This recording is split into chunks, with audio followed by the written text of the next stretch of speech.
Good morning बच्चों। आज हम लोग एडमिशन का एडजस्टमेंट ऑफ कैपिटल का जो क्वेश्चन लेने वाले हैं उसमें कुछ एक दो नए पॉइंट्स भी आपको मिलेंगे और एक बहुत ही अच्छा क्वेश्चन है। आपकी बुक का नहीं है ये आईएससी बोर्ड का क्वेश्चन है। तो मैं आपको पहले क्वेश्चन ही दिखा देता हूं, उसके बाद ध्यान से सुनिए क्वेश्चन।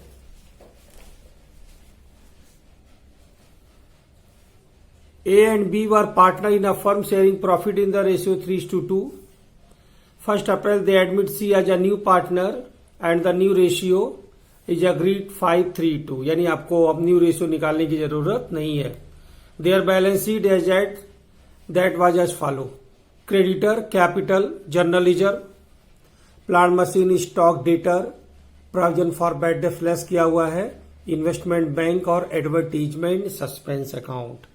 जैसे हम लोग गुडविल को राइट ऑफ करते हैं वैसे ही एडवर्टीजमेंट सस्पेंस अकाउंट भी राइट ऑफ हो जाता है। पार्टनर्स कैपिटल के डेबिट साइड में इसकी एंट्री होती है और फिर न्यू बैलेंस शीट में इसे नहीं शो करते।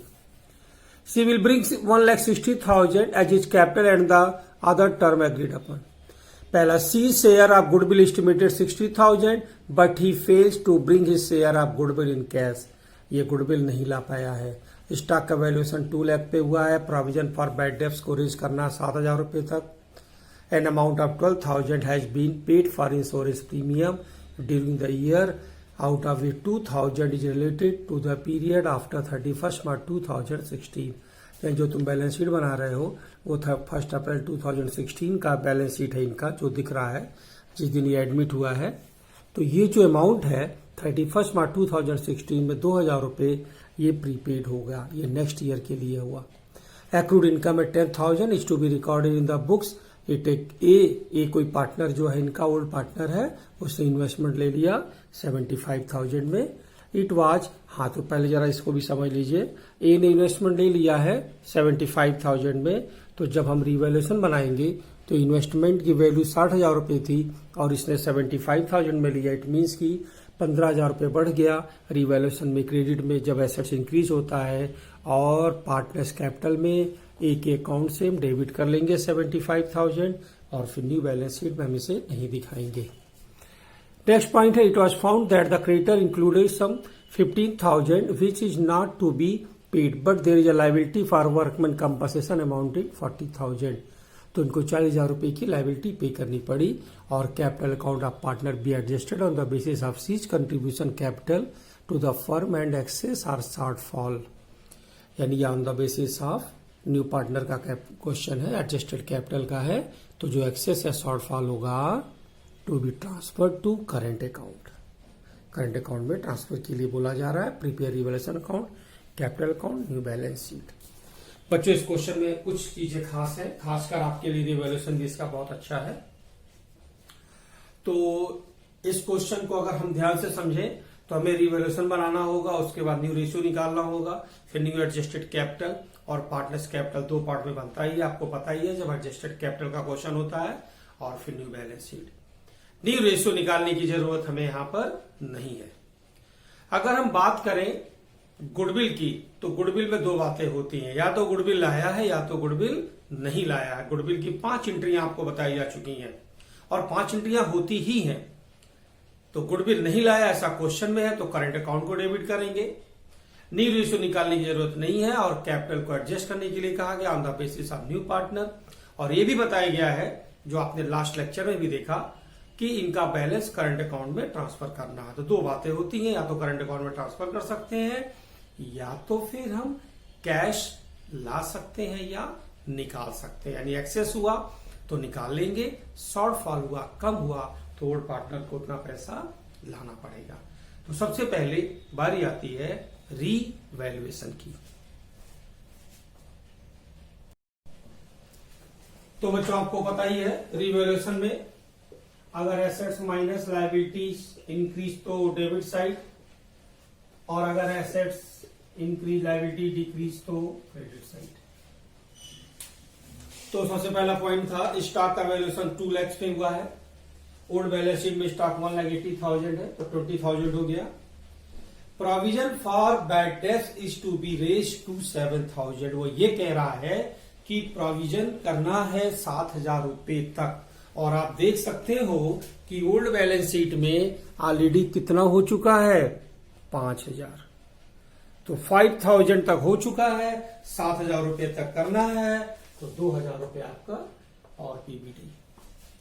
नेक्स्ट पॉइंट है 12,000 इंश्योरेंस प्रीमियम दिया गया था, जिसमें 2,000 रिलेटेड है नेक्स्ट ईयर से, तो प्रीपेड हो गया। जब भी आपका प्रीपेड होगा, एक्रूड होगा तो क्रेडिट साइड में, क्योंकि आपके एसेट्स इंक्रीज होते हैं। नेक्स्ट पॉइंट है accrued income 10,000 is to be recorded in the book, तो 10,000 एक्रूड इनकम बढ़ गया।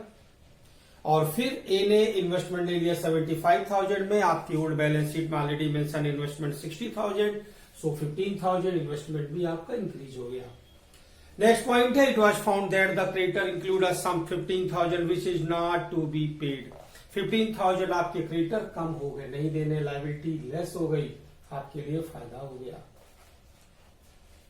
और लास्ट पॉइंट है कि 40,000 का एक वर्कमैन कंपनसेशन इनको पेड करना पड़ेगा। ये हमारा प्रॉफिट हो गया 20,000 ए और बी। आपको ये क्वेश्चन बुक में नहीं मिलेगा, इसलिए मैंने पहले आपको क्वेश्चन रीड कराया है। आप थोड़ा क्वेश्चन को जब आप रीड करेंगे, देखेंगे, तो आप अपनी कॉपी पे नोट कर लेना चाहिए, फिर आप इस क्वेश्चन को समझेंगे, समझ में आएगा। तो ये बन गया रिवैल्यूएशन। और इसके बाद बारी आती है एडजस्टेड कैपिटल का क्वेश्चन है on the basis of new partner. तो इसके बाद बारी आती है न्यू रेशियो निकालने की, और न्यू रेशियो क्वेश्चन में निकाल के दिया हुआ है, सो नहीं जरूरत है। अब आप आगे बढ़ेंगे, अगला step calculation of new adjusted capital. अब आपको न्यू एडजस्टेड कैपिटल निकालना है।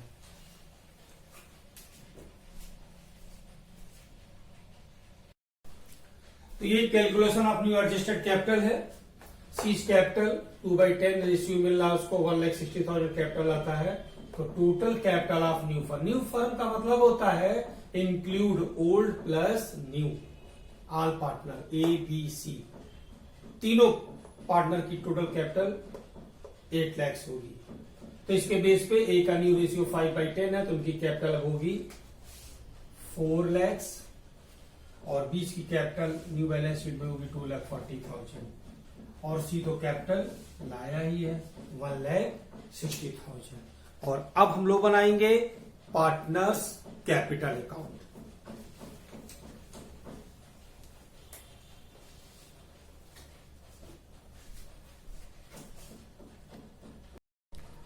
तो बच्चों ये है पार्टनर्स कैपिटल आपका। सबसे पहले ये आपको पता भी है, अगर क्वेश्चन में न्यू रेशियो है तो सैक्रिफाइस रेशियो निकालना होता है। ओल्ड माइनस न्यू ए 1/10, ओल्ड माइनस न्यू 1/10, यानी कि ए और बी दोनों का सैक्रिफाइस 1/10, 1/10 मतलब 1/1। By balance BD, new partner से कैपिटल आया 1,60,000, गुडविल आया नहीं ऐसा लिखा क्वेश्चन में, तो करंट अकाउंट को डेबिट करते हैं, और सैक्रिफाइस रेशियो 1:1 है, तो 60,000 गुडविल उसको लानी थी, नहीं लाया, 30,000। रीवैल्यूएशन पे आपको प्रॉफिट हुआ है 12,000, 8,000। General reserve old balance sheet में है, then will be distribute between old partners 48,000, 32,000।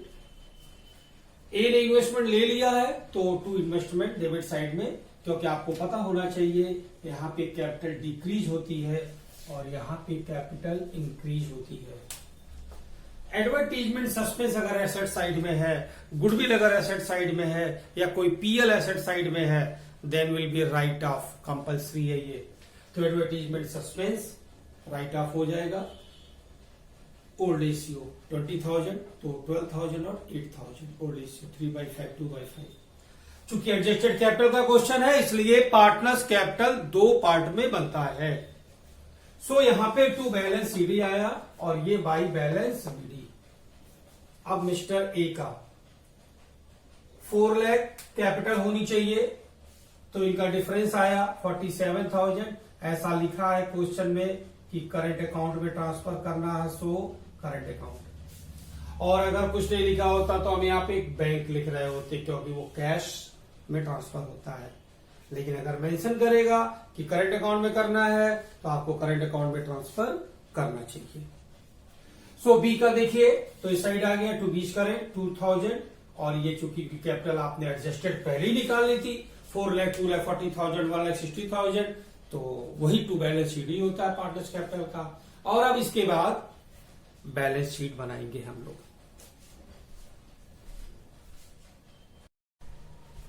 तो बच्चों ये है इनकी balance sheet. Old balance sheet के सपोर्ट से बनता है। क्रेडिटर 1,10,000 था, 15,000 कम हो गया। कैपिटल एबीसी, वर्कमैन कंपनसेशन, एक लायबिलिटी इनकी बढ़ गई, और 20 का करंट अकाउंट पार्टनर्स कैपिटल में क्रेडिट बैलेंस था, सो credit balance 2,000, liabilities credit. Plant machine 3 lakh, stock 20,000 increase हो गया था, 2 लाख हो गया। डेटर में 2,000 और रेज हो गया, यानी आपकी पीबीडी 2,000 रुपये और बढ़ गई, सो 1,33,000। बैंक में 25,000 रुपए और 1,60,000 रुपए new partnership capital, 1,85,000। Current account A का बैलेंस भी डेबिट था और सी दे गुडविल नहीं लाया, उसका भी बैलेंस डेबिट था, ये डेबिट होता है और लायबिलिटीज को क्रेडिट होती है। सो दोनों का ए और सी का, और फिर प्रीपेड इंश्योरेंस और एक्रूड इनकम 10,000, और ये बैलेंस शीट। आप इस क्वेश्चन को पहले आपने जो रीड कराया है कॉपी पे नोट कर लीजिएगा, उसके बाद फिर सॉल्व कीजिएगा, क्योंकि आईसी बुक का क्वेश्चन है, आपकी सीबीएसई का क्वेश्चन आपकी बुक में क्वेश्चन नहीं है, लेकिन बहुत ही अच्छा क्वेश्चन है। बहुत सारे ऐसे आइटम हैं जो आपके लिए इसमें समझ में आएंगे और बिल्कुल न्यू आइटम होंगे।